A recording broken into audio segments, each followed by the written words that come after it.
Good afternoon, everyone, and welcome to Monday, June 23rd, 2025 edition of Trading Trends. Coming at you with another really good show today. Some things we were spot on for. We're looking at the oil call we were talking about on Friday. I said don't be surprised if you get a significant give back. Today was a significant give back, looking at Iran's retaliation of the U.S. and oil sold off hard. We looked at it was being overstretched. We'll take a look at the chart. Today, viewing real estate. Congratulations, a very nice real estate day for real estate terms. Up 1.5%. So first off, let's take a look at the doc here, and I'll let you know what I'm thinking here. We'll take a look at SPY.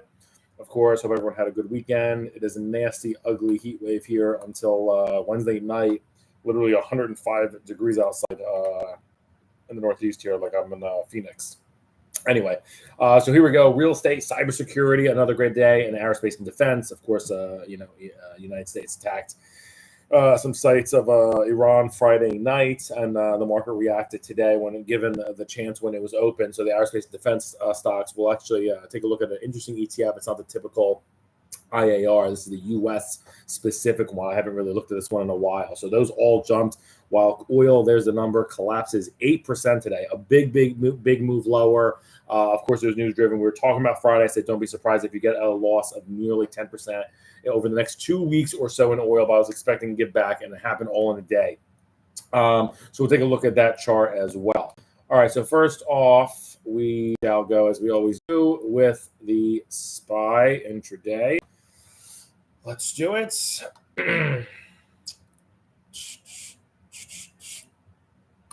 All right, let's look at first some big intraday moves. Wow, Tesla, absolute inverse of oil. Tesla plus 8%, a massive move.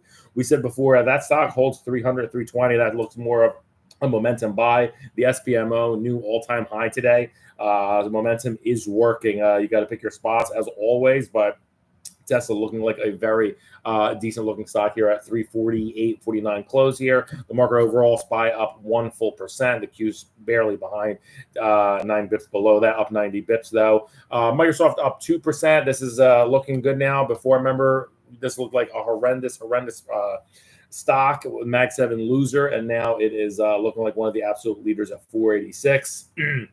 Apple still looks like an absolute dog. There's a catch-up trade there. But it's going to take some time. But I don't think they're going to absolutely flush out the, one of the biggest companies of all time in Apple. Palantir still trying to get to that 140 mark. It's very difficult for it to hold. I watch this one daily, as I know many of you guys are too. Maybe Wednesday when we do our single stocks trading trends, we'll do a little drill down on this. But this is the best stock essentially overall in the entire market versus an ASTS, depending on how much risk you want to take on. AMD up 1%, up to 129.5. The IWM led the four major indices here, up 1.5%. Meta looks wonderful here, basically $700, up 2%. Google down 1%. That stock does not look so great. Catch-up trade there if you believe in their AI story fundamentally. Broadcom up 1.5%. XLE, we'll take a look at that. This is a very commodity-focused show because we're looking at what moves. And today, energy moved hard, and gold rounding out up 30 bips. So first here, as we look at the charts here, change time frame.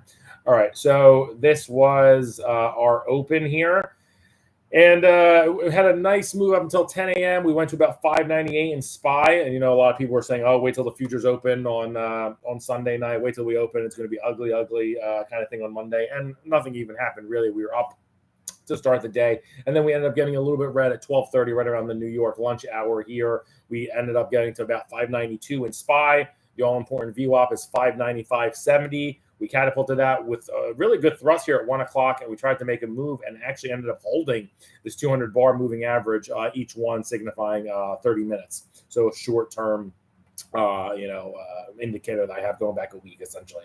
And we ended up closing at the highs of the day, 600. As I zoom out here, again, my overall stance has not changed on the market. I believe we are in a soft bearish distribution phase, meaning more consolidation and downward movement towards the 27th is this Friday, last I checked.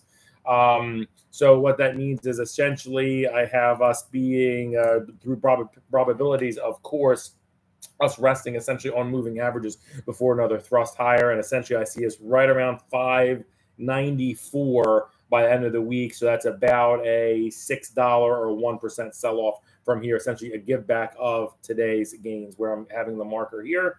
And then that should take us to mid-August or mid-July rather, where we get very, very, very close to all-time highs. I'm not sure if it'll have enough. I think it likely does, but it's I know it's a tough call. It's kind of like I had an NBA reference there after the Thunder ended the finals yesterday, but it took 7 games. I knew they would win. It's kind of like that kind of a thing. Like you're right, but you don't know kind of when or how. I think the market makes all-time highs soon. It's going to come very close. I'm looking at the numbers exactly. It's like I see 611 projection for mid-July, and of course that's within 1% of a new all-time high. So if you get that momentum there, it can obviously thrust through. So we'll look more for that in mid-July. But again, looking for a little bit of a consolidation towards that 593 to 595 level. That's your 21-day exponential and your 50-day moving average.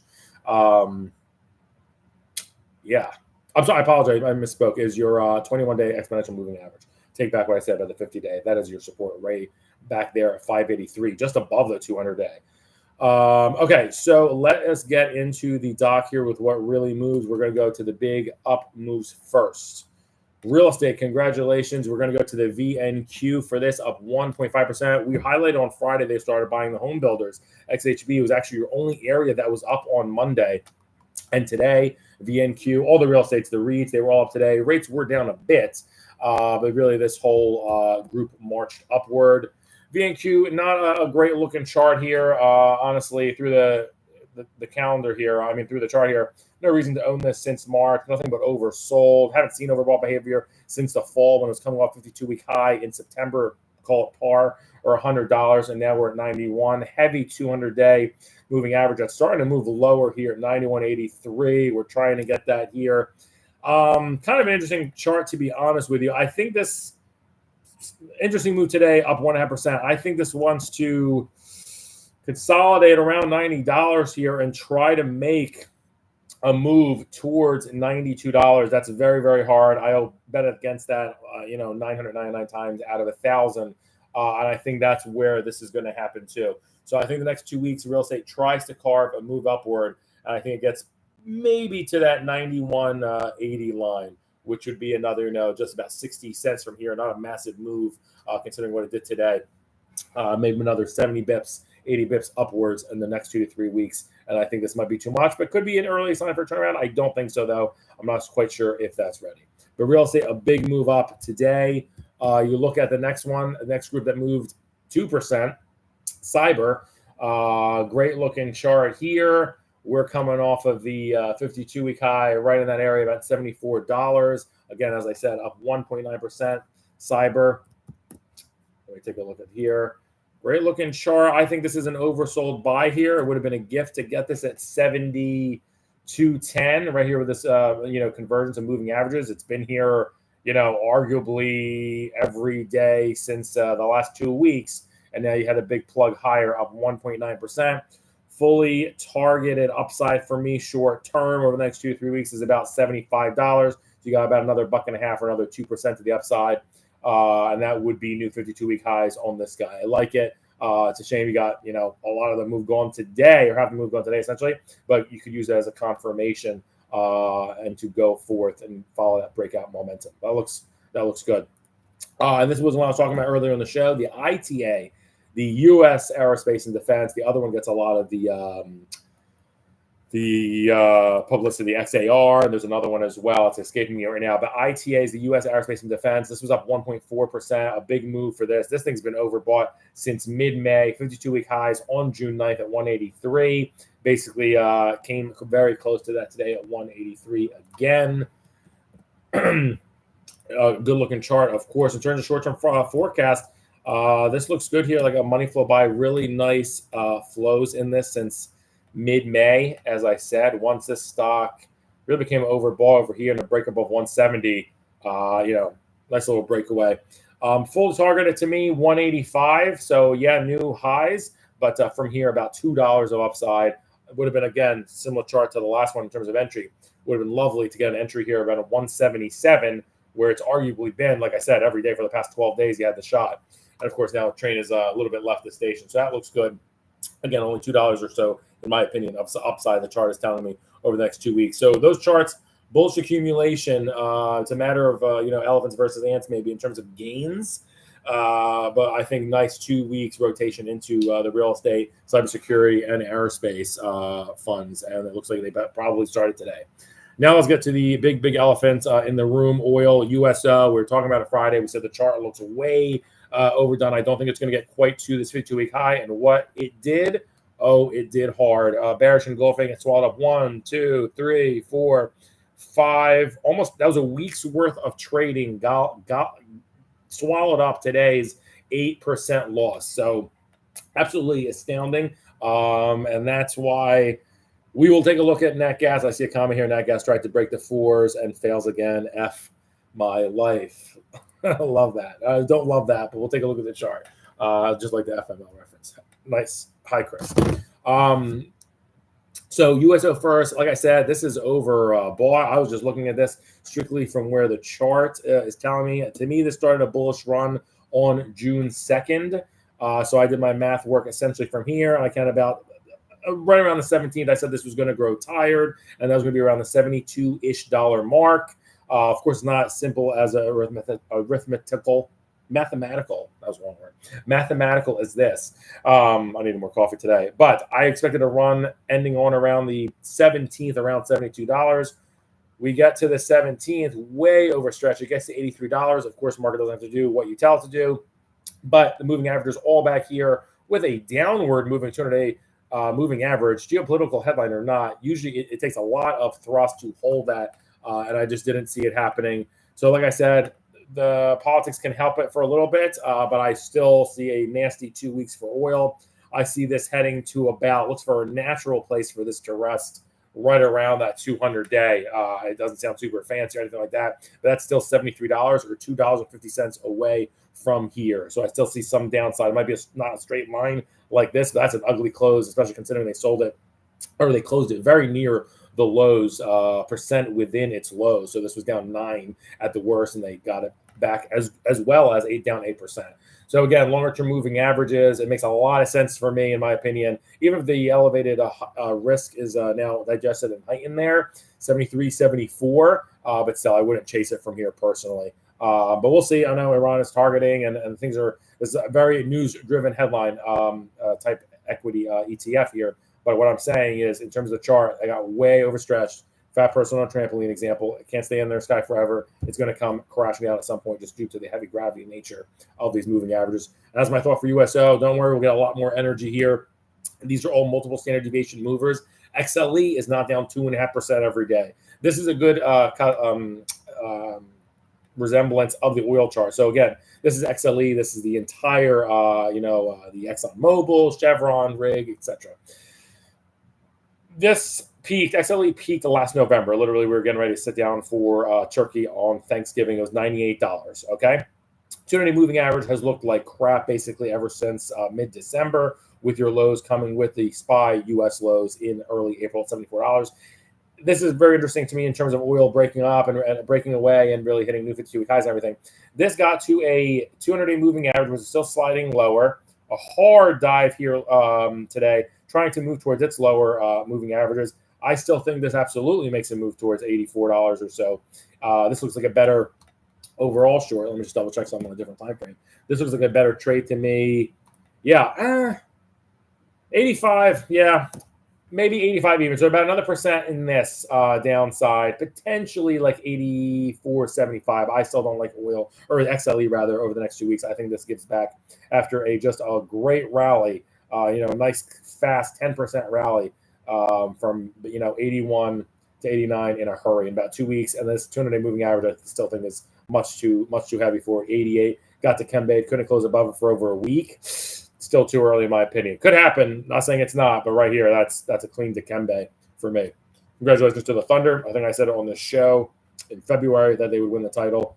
I said over the Celtics, and injuries happened, and that's just the league. And here is the market, and here is your market.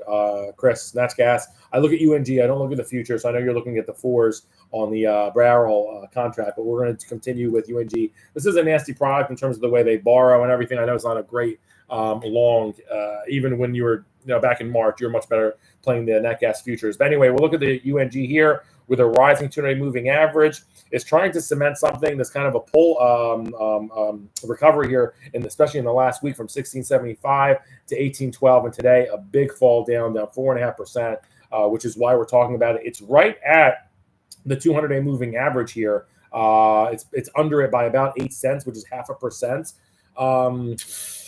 Don't have the best news. I know you're long, Chris, I believe. This may have another day trying to lick its wounds, make a move towards 17, but I don't like the next 2 weeks for nat gas. I think this has been also a decent move off 1570 in the nat gas several times as it bottomed there, essentially going back to late April, notwithstanding the oversold, ugly sell-off on April 24th. But each time it's found a bottom there over that 1570 level, and this has been a nice thrust up to $18 in the UNG. I don't like the next 2 weeks. I don't think it absolutely collapses down to 15 or even 15.5. Maybe 15.5 is probably as ugly as I see it. But I don't like the bullishness for personally nat gas for the next 2 weeks. Wish I had better things to say for you, Chris. If you have another ticker, you or anyone else, put it in the chat and I'll take a look-see. All right, we'll take a look now at the best 3 gainers of the past 5 days. So this is obviously today's session and the last 4. So if you were long these stocks, you're absolutely crushing it. ARK, no better place to be in the past week. New 52-week highs today. This sucker is up 11%, or more than 2% a day today. Basically, almost doing that, up 1 2/3%. New 52-week highs, overbought, bullish confirmation. I'll take that with a 74 there. Looks absolutely great, and we highlighted this on Friday. This is in your top.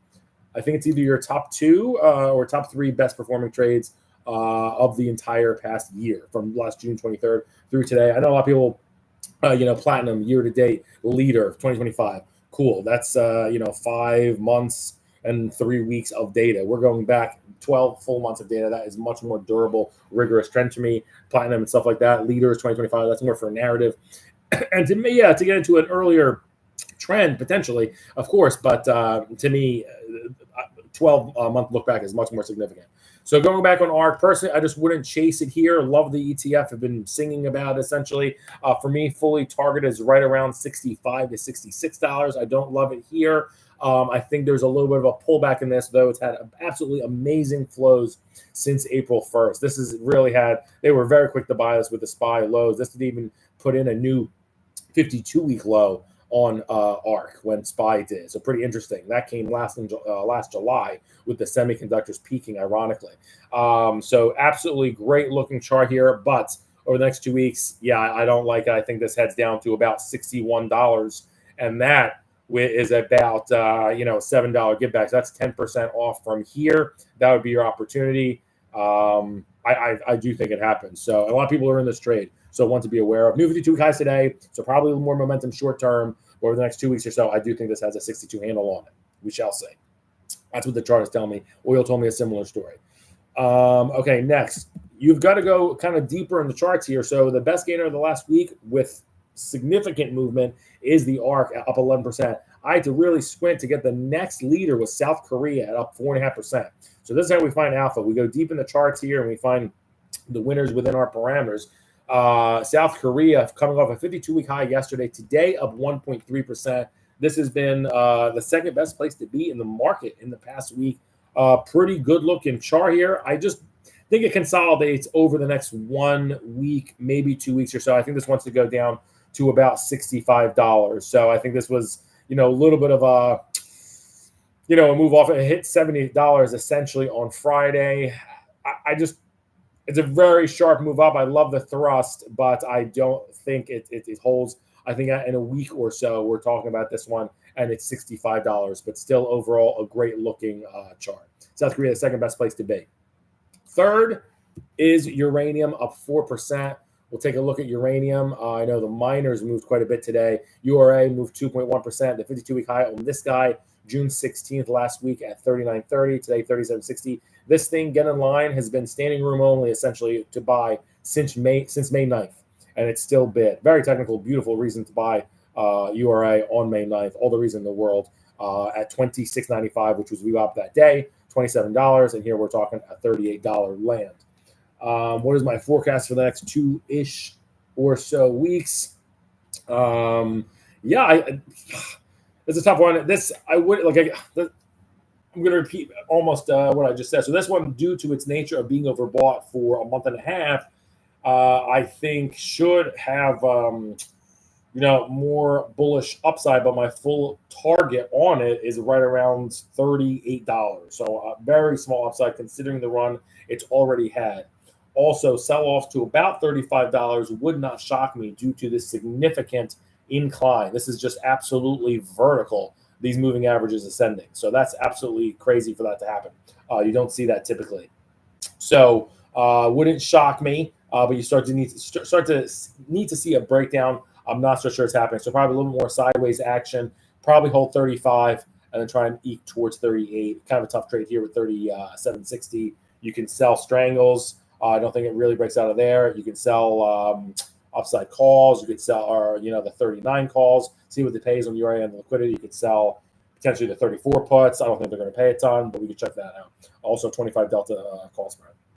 Okay, top 3 losers of the past 5 days. TAN is still the absolute dog of the market, down 8 1/3% over the past 5 days. It was flat today. We see that clean Dikembe. You always got to kind of worship the 200-day moving average, okay? This one is a pretty chart to look at versus 200-day.